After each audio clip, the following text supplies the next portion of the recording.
மகாலட்சுமி, இப்பவாவது உனக்கு வழி தெரிஞ்சதே.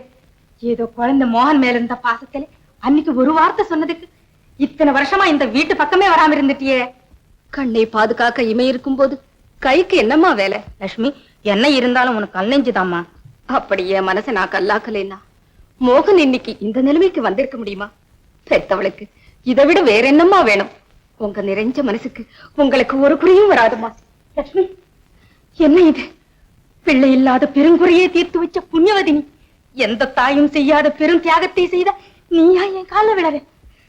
லட்சுமி, நீ நல்ல சமயத்துலதான் வந்திருக்க. 10 மாசம் சுமந்து பெத்தவளாச்சு, உனக்கு அந்த பாக்கியம் இல்லாம போயிடுமா? என்னம்மா விஷயம்? நம்ம மோகனுக்கு கல்யாணம் நிச்சயம் பண்ண போறோம். அப்படியா? ரொம்ப சந்தோஷமா. பொண்ணு எங்கம்மா பாத்திருக்க? பொண்ணோட தாயாரை கூட்டிட்டு வரதான் கார் அனுப்பியிருக்கோம்.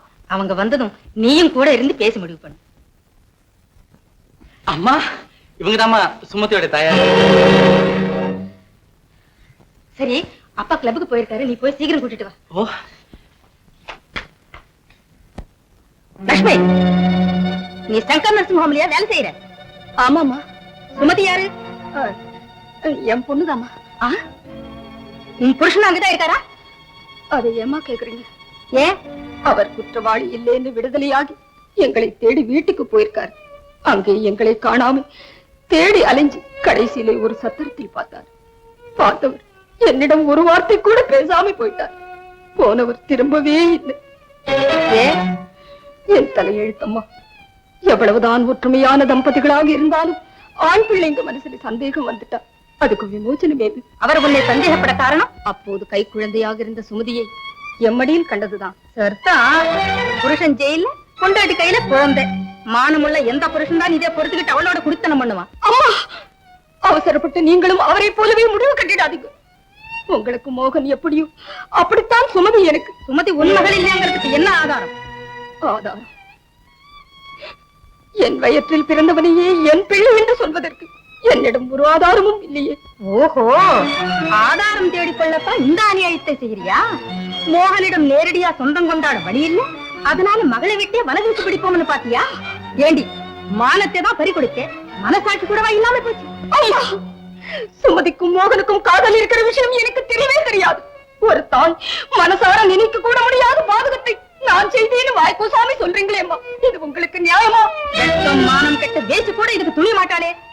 சொல்லுங்கம்மா, சொல்லுங்க. இந்த வார்த்தையை யார் சொல்லக்கூடாதோ அவரே சொல்லிவிட்டார். மற்றவர்கள் சொல்வதை பற்றி நான் ஏன் கவலைப்பட வேண்டும்?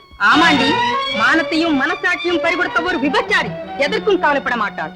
ஆமா, அனாதை குழந்தைகளை வளர்க்கும் அத்தனை பேருக்கும் அந்த பட்டம் பொருந்துமானால் நானும் விபச்சாரிதான். என்ன கண்ணே, செய்யறதையும் செய்துட்டு என்னையே திருப்பி கேட்கறியா? போவழியே, இனி எந்த காலத்திலும் இந்த வீட்டில் அடியெடுத்து வைக்க கூடாது. போறேன், போறேன். உண்மை என்னைக்காவது வெளிப்படும் போது உங்க அவசர புத்திக்காக நீங்களே வருத்தப்படுவீங்க. யாரு? லட்சுமியா? அம்மா, என்னங்க உங்களுக்கு விஷயம் தெரியுமா? என்ன என்ன பயங்கர உலகம்டா இது. அம்மா, மோகன், சுமதியை நீ மணக்க முடியாது. அவளை மறந்து. அம்மா, ஆமாப்பா, இது நடக்க கூடாது. காரணம்? பொருந்தாத மனம். அவள் ஏழை என்பதனாலா? மோகன், இதுக்கு மேல என்ன எதையும் கேட்காதே. இந்த ஜென்மத்தில் உனக்கும் அவளுக்கும் கல்யாணம் நடக்காது, நடக்க கூடாது. இந்த ஜென்மத்தில் மட்டுமல்ல, எந்த ஜென்மத்திலும் என்னால் சுமதியை மறக்கவே முடியாது. அப்படி இல்ல மோகன், எல்லாம் காரணத்தோட தான் சொல்றோம். நீ அந்த பொண்ணை மறந்துடு. மோகன், எல்லாம் உன் நன்மைக்காக தப்பா சொல்றோம். நல்ல இடமா பார்த்து நாங்களே ஏற்பாடு செய்யறோம். அம்மா, உங்க விருப்பத்துக்கு மாறாக நான் இதுவரையில நடந்ததில்லை, இனிமேலும் நடக்க போறதில்லை. ஆனா உங்களை ஒண்ணு கேட்க, தயவு செய்து இனிமே என் கல்யாணத்தை பத்தின பேச்சே எடுக்காதீங்க. மோகன், கனகா, என்ன சும்மா அவனை தொந்தரவு பண்ணிட்டு இருக்க? எல்லாம் அப்புறம் பேசலாவா?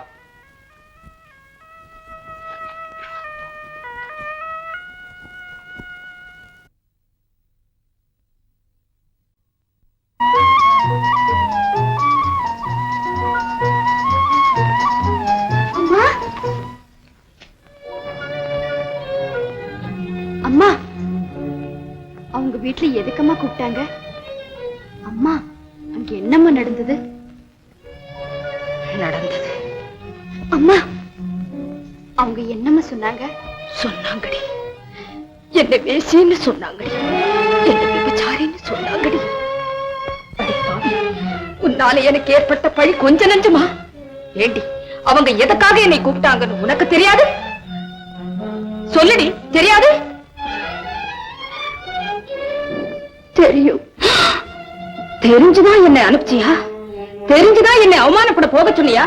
ஏண்டி, பிச்சைக்காரியின் பெண்ணான உனக்கு பெரிய எடுத்து பிள்ளையின் மேல் காதலா? காதலா? அம்மா.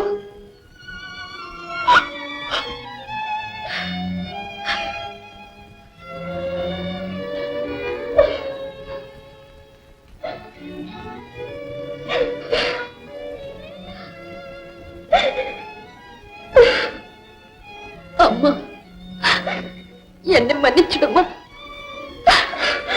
என்னாலதானே உனக்கு இவ்வளவு அவமானமும் ஏற்பட்டது. ஆத்திரம் தீரலன்னா என்னை இன்னும் அடியுமா? சுமதி, இதுவரைக்கும் உன்னை கடுமையா பேசி அறியாத இன்னைக்கு கை நீட்டி அடிக்க வேண்டி வந்துருச்சு என்று கண் கல்கிறேமா. சுமதி, என் தங்கமே, மோகனுக்கும் உனக்கும் பொருந்தாது. நீ அவனை மறந்துடு. அம்மா, சுமதி, அம்மா, சுமதி. சுமதி, சின்ன டாக்டர் எப்பமா வருவாரு? நான் என்ன அவருக்கு அந்தரங்க காரியதர்சியா? ஏன் அவரை பத்தி என்கிட்ட கேக்குறீங்க? இல்லம்மா, யாரோ ஒருத்தர் வந்து அவர் பார்க்கணும்னு சொன்னாரு. 10 மணிக்கு வரலாம்னு சொல்லி அனுப்பிச்சேன். அவர் வர்ற நேரம் உனக்கு தெரியுமான்னு கேட்டேன். அவர் வரதும் தெரியாது, போறதும் தெரியாது. இனிமே ஏதாவது கேட்கணும்னா அவங்க கிட்டே போய் கேளுங்க.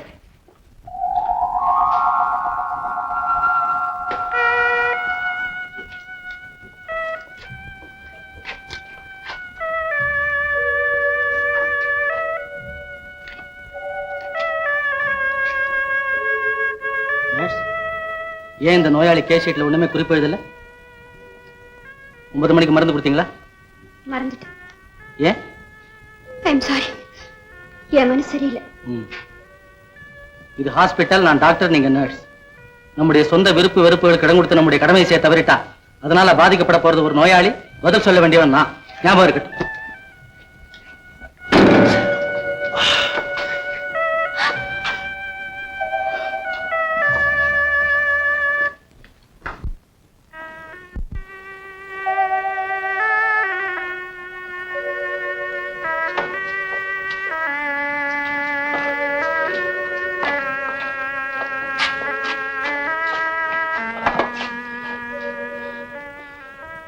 Sumathi.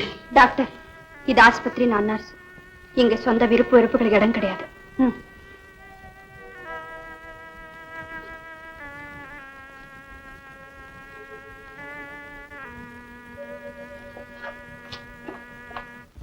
Sumathi, operation theatre ready. Sir, operation theatre ready. Sumathi, மன்னிக்கணும். நீங்க சொன்னது போல டாக்டர் நர்ஸுங்கிற முறையிலேயே பழகிறது நல்லதுன்னு நினைக்கிறேன். இல்லை சுமதி, நான் சொல்றதை நம்பு. எனக்கும் புரியாம என்னென்னமோ விஷயங்கள் எல்லாம் நடந்திருக்குது. இப்ப நான் உன்னை கேட்டுக்கிறது, நீ என்ன ஒண்ணும் தவறா நினைக்க கூடாதுங்கிறதா. அதேதான் நான் உங்ககிட்ட வேண்டிக்கிறேன். நீங்க காட்டின பரிசுத்தமான அன்புக்கு பலன் கருதாத அன்பு செலுத்தினேன்னு தவிர நீங்க பணக்காரங்கிறதுக்காக உங்களோடு பழகல. உங்கள் அன்புக்கு கட்டுப்பட்டேனே தவிர உங்களை கட்டுப்படுத்த நினைக்கல. உங்களை கண்டு நான் மயங்கினேன்னு தவிர உங்களை மயக்க நினைக்கல. இது மத்தவங்க உணராது போனாலும் நீங்க உணர்ந்தீங்கன்னா எனக்கு அதுவே போதும். சுமதி, நீ என்ன பத்தி தவறாகத்தான் நினைச்சிருக்கேங்கிறது உன் வார்த்தைகளே சொல்லுது. டைம் ஆயிடுச்சு, ஆபரேஷன் புறப்படுங்க.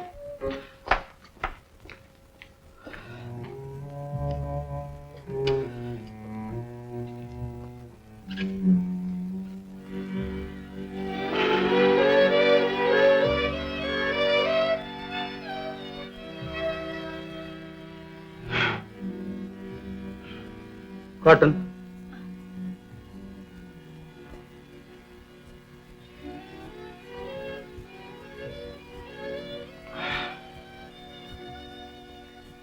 Scalpel.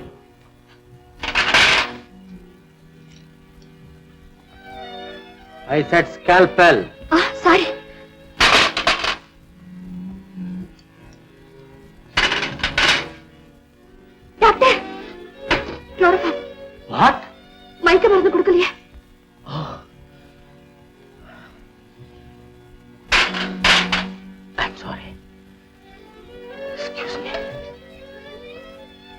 I'm not all right.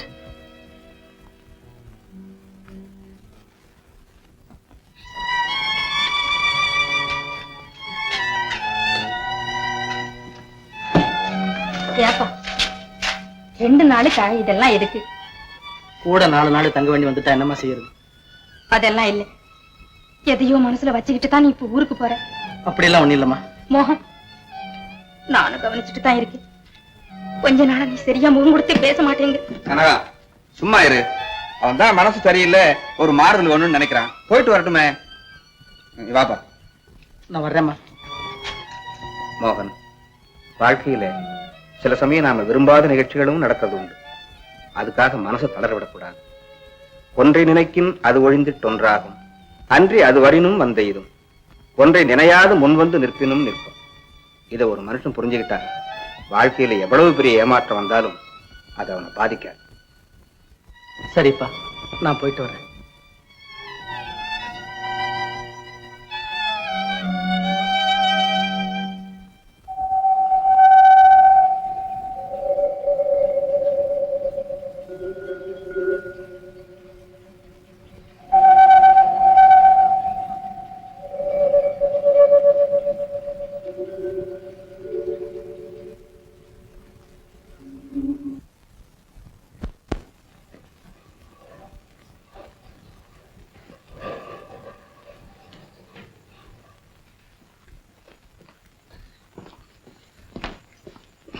Nurse, doctor மோகன் எங்க இருக்கார்?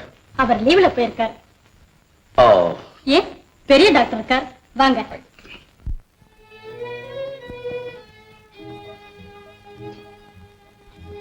என்ன நீங்க எப்ப பார்த்தாலும் போட்டோவே பாத்துக்கிட்டு இருக்கீங்க? நீங்க நல்லா ரெஸ்ட் எடுத்துக்கணும். இந்தாங்க மருந்து சாப்பிடுங்க.